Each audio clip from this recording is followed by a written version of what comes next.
மே 1 மாலை 5:21 மணிக்கு மேச ராசியிலிருந்து ரிஷப ராசிக்கு குரு பகவான் இடம்பெறுகிறார். இதனால் சில ராசிகளுக்கு ஏற்படக்கூடிய நன்மைகள், பிரச்சனைகள் என்ன என்பதுன்னு பார்க்கலாம்.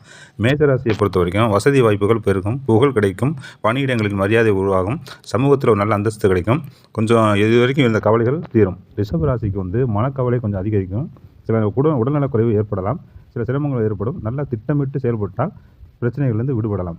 மிதுன ராசியை பொறுத்த வரைக்கும் குடும்ப செலவுகள் கொஞ்சம் கூடும், எதிர்பாராத பிரச்சனைகள் வரும், பயணங்கள் மகிழ்ச்சி தந்தாலும் சிலவித சங்கடங்கள் உருவாகலாம். அதை சமாளித்து நீங்கள் வெற்றியடைய போடலாம்.